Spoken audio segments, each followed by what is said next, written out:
Alô, gente de todo o meu Brasil. Graça e paz para você, meu irmão. Daí, do Nordeste, do Norte, meu xará. Um abraço, Macir. Meus irmãos Rogério, Antônio, João. Meu irmão Cícero. E meus irmãos espalhados, são tantos irmãos que eu mando um abraço para os irmãos, para as irmãs de todo este meu querido Brasil. E eu tenho uma palavra para nós neste momento. E a palavra que eu tenho para nós meditar neste momento é sobre a salvação. A salvação depende de cada um de nós.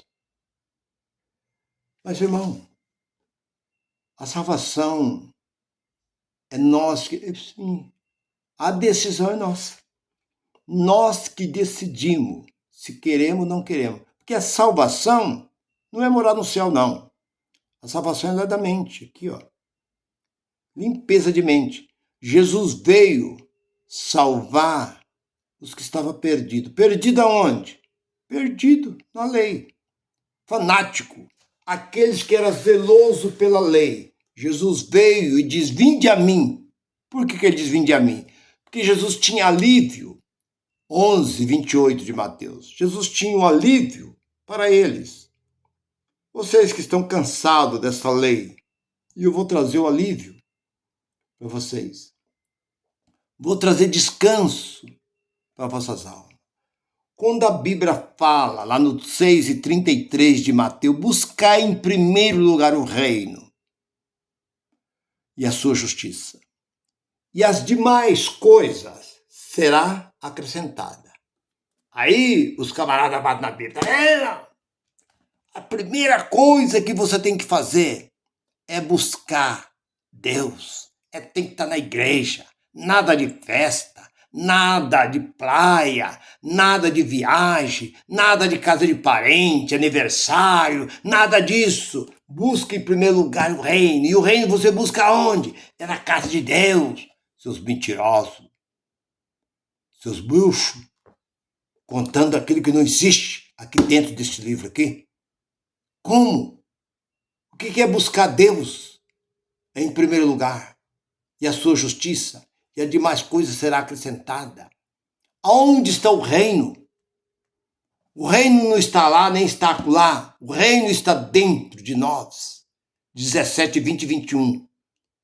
Foi parado Jesus por um grupo de religiosos. Mostra-nos o reino. Onde está o reino? Jesus diz, o reino não está lá, nem está acolá. Onde está o reino? O reino está dentro de vós. Mas como eu sei que o reino de Deus está dentro de mim? Porque o apóstolo São Paulo, escrevendo 14:17 de Romano, o reino de Deus não é comida nem é bebida, mas é alegria, gozo e paz no Espírito. Se você tem alegria, se você tem gozo e se você tem paz, não é o seu dinheiro. Dinheiro não traz paz, não traz alegria, não traz gozo. Quantas pessoas aí que têm dinheiro e têm uma vida miserável, em outro sentido. Tanto dinheiro, mas está em cima de um leito de enfermidade. Tanto dinheiro, mas vive cercado de segurança, porque é ameaçado direto. Sua casa, suas viagens. Então, o que adianta o dinheiro? Tanto dinheiro, o mais importante é ter gozo, alegria e paz no Espírito, é o que disse o próprio Jesus. E ele disse ali no capítulo 5:17 de Romano, nós que temos esta graça, esse Espírito, já estamos reinando, porque você não vai reinar quando você for, mas você está reinando aqui nessa terra. Mas voltando para a mensagem, que a salvação, a escolha de cada um, depende de cada um. é nós que decidimos se queremos ou não queremos. Nos conta, eu já contei e vou repetir isso. Um certo jovem se encontrava perante um Aladim, o homem da lâmpada. E ele pegou um pequeno passarinho, colocou na mão e escondeu atrás, nas costas. E disse assim para o Aladim: o que eu tenho nas minhas mãos? Ele falou: você tem nas mãos um passarinho. Opa! E não é que ele acertou? Mas agora eu vou pegar ele. Vou perguntar se o passarinho está vivo ou se está morto. Se ele falar que o passarinho está vivo, eu esplemo ele e mato ele. Mas se ele falar que o passarinho está morto, eu deixo ele viver.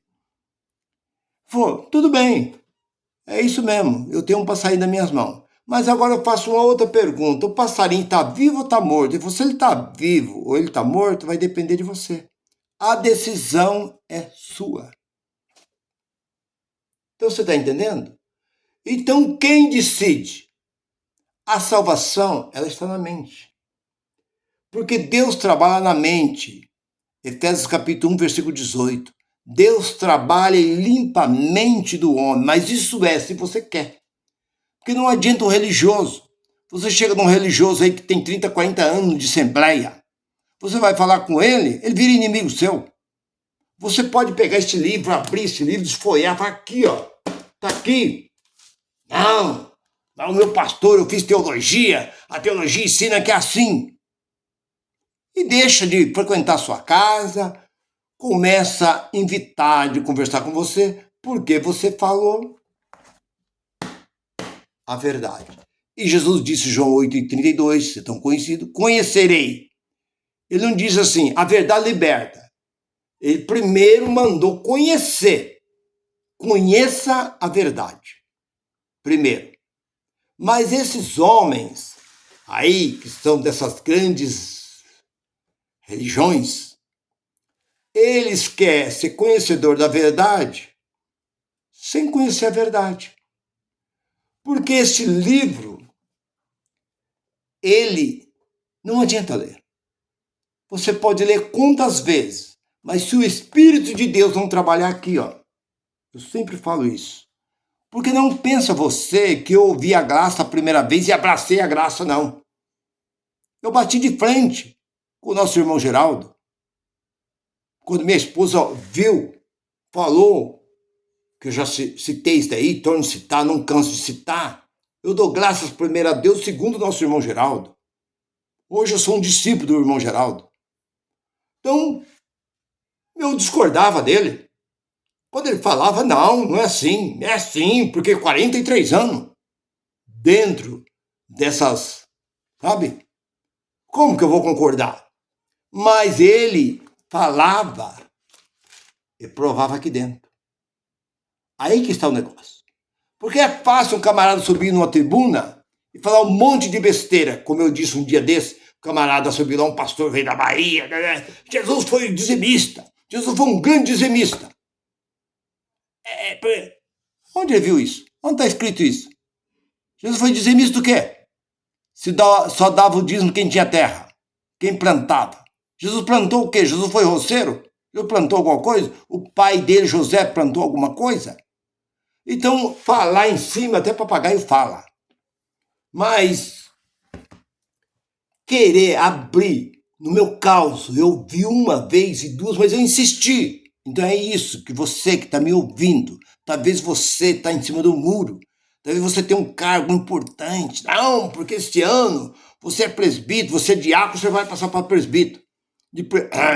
Você é um presbítero, você vai passar para evangelista. No fim do ano eu vou te dar uma congregação, você vai ser pastor, vou consagrar você para... Pare com essas coisas, isso não existe. Jesus diz no capítulo 23:8 de Mateus: vós são todos irmãos. Não existe negócio de pastor, vice-presidente, presidente superior, presidente. Não existe, são todos um só. Papa, bispo, arcebispo, cardeal, dom João. Não tem essa hierarquia, essa anarquia. Essa que é a verdade. E dentro desses movimentos protestantes está a mesma coisa. pastor presidente, pastor tal, vice-presidente, pastor estadual, pastor municipal, pastor não sei o quê, pastor regional, pastor não sei o quê. Isso não existe. Jesus falou assim, vós são todos irmãos. Ele olha para nós num nível só. Na Gálatas 3:28, seja quem for, judeu, seja gentil, seja livre ou escravo, homem, mulher, usando um pouco mais, seja preto, seja branco, seja rico, seja pobre, seja feio, seja bonito, nós somos tudo um só perante Deus. Não tem essa diferença. Então, voltando. O que é a transformação? A gente que escolhe. Quando Paulo disse ao carcereiro, lá no capítulo 16:31 de Atos, crê no Senhor, será salvo. Tu, a tua casa. Salvo do quê? Daqui, ó. Sua mente vai ser aberta, sua mente vai ser limpa, a mente da sua esposa, sua família vai ser limpa. Você vai passar a crer que você vive debaixo de um jugo romano. Roma te domina você. Você vive debaixo do imposto, das leis de Roma, mas você vai ser liberto por Cristo ressuscitado. Ele vai te libertar. E você vai ter gozo e paz na mente. Paulo não estava oferecendo céu para ninguém.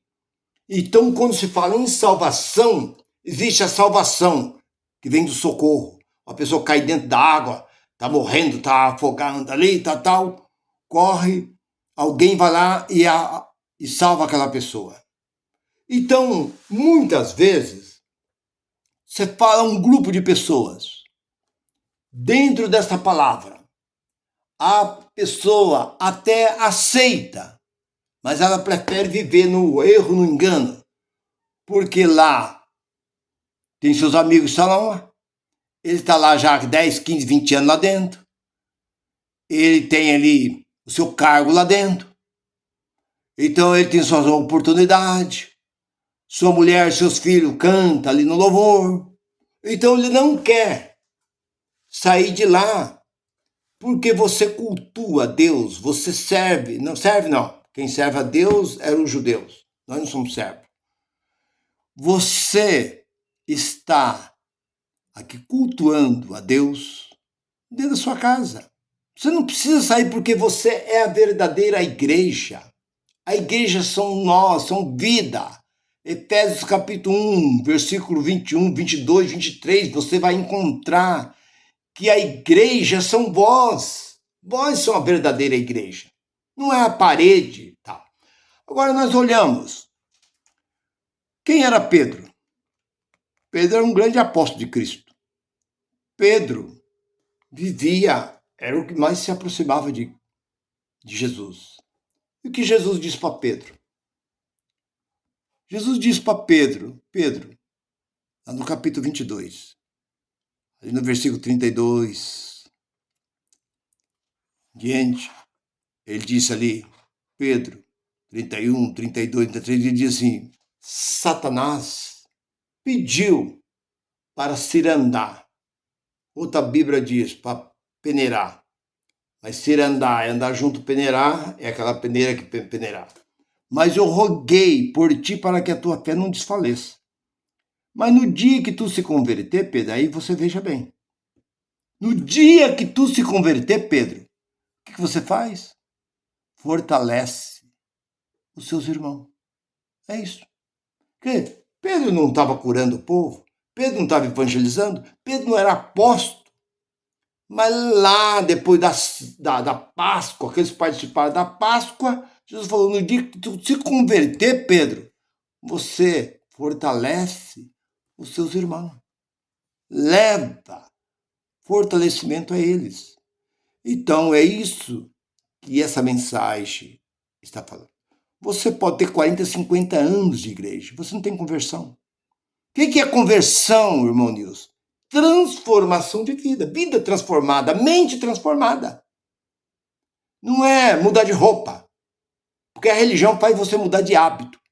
Mudar, você deixa de frequentar alguns lugares para frequentar aquele lugar que se chama igreja, porque a igreja são vidas. Então ali é uma empresa. O que essa empresa produz? Nada. Além de ela não produzir nada, ela ainda tira do povo que lá frequenta. Então, você está tanto tempo lá dentro e não parou para pensar que você está com um véu sobre os seus olhos. Você não enxergou ainda que o Evangelho veio para te libertar. Ele não veio para te escravizar.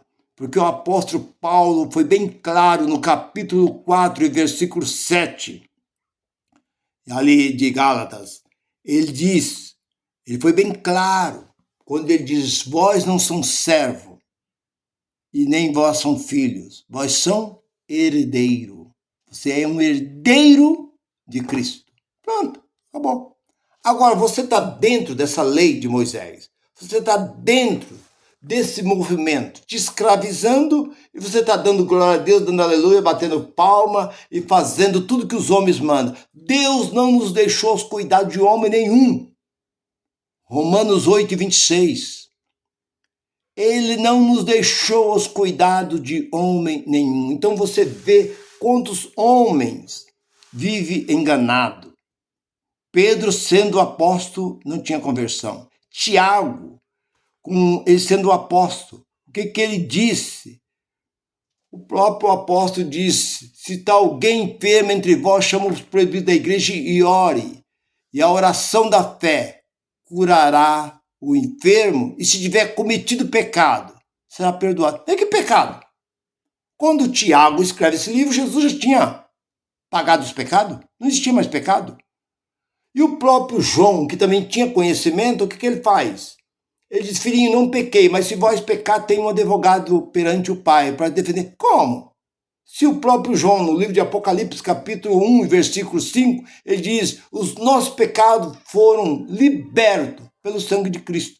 Se foi liberto pelo sangue de Cristo, por que João está falando uma coisa dessa? Por que Pedro, lá no capítulo 10 de Atos, ele encontra com o centurião, e ele lá, pelo versículo 47, 48, ele leva aquele povo, o Espírito Santo desceu sobre aquele povo, ele viu o Espírito Santo descer sobre aquele povo, depois ele pega aquele povo e leva na água e batiza na água aquele povo. Falta do quê?